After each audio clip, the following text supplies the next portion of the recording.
don't have time to cover all the information we have on this, but geologic column is based on circular reasoning. Circular reasoning is where you use the fossils to date the layers, then you turn around and use the layers to date the fossils. This is exactly how it's done. I'll show you from their own mouth here. Page 306 of Earth Science or Glencoe Biology textbook says you date the rocks by the fossils. On page 307, it tells the students to date the fossils by the rocks.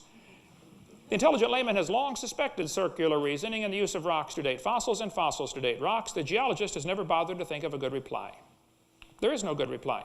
They're arguing in a circle. I'll just take a few more here. By the way, radiometric dating is not possible without the geologic column. The evolutionists themselves understand that. Let's see, how about this one? The rocks do date the fossils, but the fossils date the rocks more accurately. It's based on circularity, folks. I'll show you that it's not correct. Petrified trees are frequently found standing up, and I'll show you some pictures of them here, so don't tell exactly what I'm saying here. Lobe-finned fish. We cover all this in great detail in video number, 1 minute? I went past it. Petrified trees standing up, running through multiple layers in the geologic column. I have been to many places where these trees are. Petrified trees standing up, running through multiple layers are proof positive. Those layers are not different ages. Past time? Okay. This next question does go for you, we'll start with you, Dr. Hoven. You seem to be refuting single-step evolution.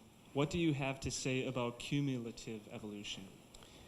I would say there is no cumulative evolution. It takes place in the imagination. They would like to believe that it happens if you give it billions of years, but there is no proof that it's happened. If you ask an evolutionist, you know, if we really came about by gradual changes, why do we see no kinds of animals changing today? Would you please give me your best example of a transitional form alive today? Lots of animals are still having babies. I mean, let's see one today, okay? If they say, well, we don't live long enough to see this change, okay, well then let's see one in the fossil record. Archaeopteryx is a lousy example. First place, it's not a missing link, it's a bird. It's a 100% bird, a perching bird with toes, one toe goes backwards to grab the tree branches. I'll prove that if you'd like, if I get a minute. But absolutely 100% modern birds are found in rock layers that they date at 130 to 140 million years old, which is way before dinosaurs went extinct. So he said several times tonight that dinosaurs turned to birds, and I'm telling you folks, even by their geologic column, the birds were already here 130 million years ago. And I've got the evidence for that in a different presentation. It'll take me a minute to find that, but it didn't happen. There is no evidence whatsoever for this macroevolution. It only takes place, you have to imagine that it happened. And I'm sure we'll get a response like, well, we see these little changes, and if we had long enough time, time is the hero to the plot. And I'm telling you, it doesn't help, okay? Everything falls apart with time. It doesn't get better. Thank you.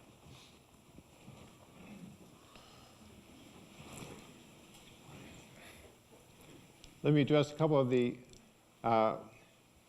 false statements that Dr. Hoven has just made. He said that Archaeopteryx was 100% bird. That's absolutely not true.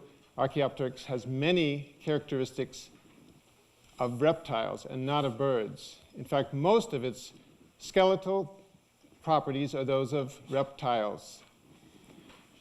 Claws at the end of the arms or wings, teeth, bony tail.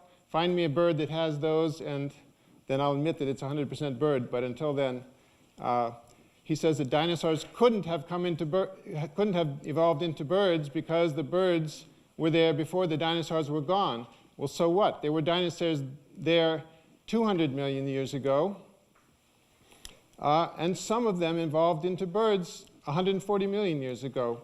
Other dinosaurs were still there. So what?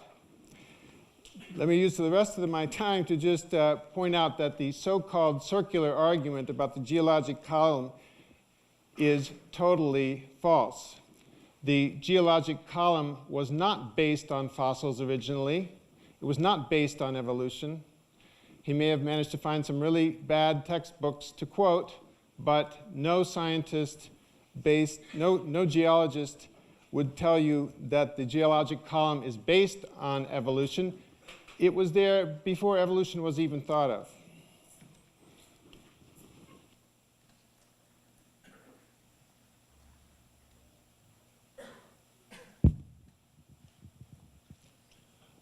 Going back to starting with again, Professor Paulson, the question simply, how does evolution explain symbiotic relationships? And by that I take it that they're talking about relationships such as the honeybee and flowers that are utilized by the honeybee, totally different separate species. I'll give an example.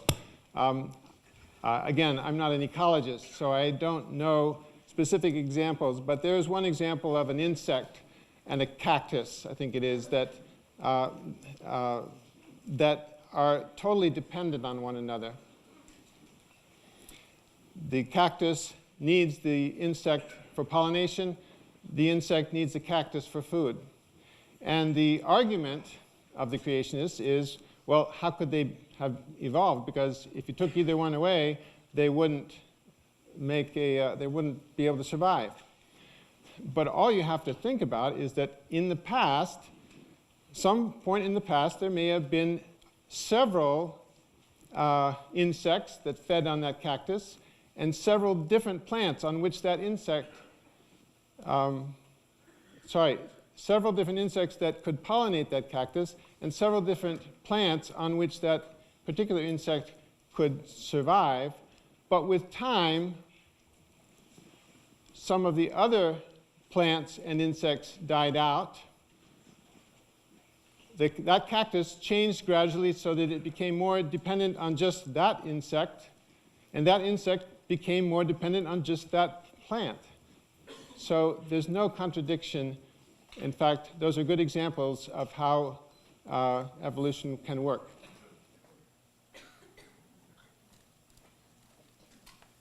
Okay, I think this illustrates clearly what I said earlier. You have to imagine that evolution happened. It could have been, might have been. You know, go back and play the tape when you get it. That's all they have, folks, is speculation.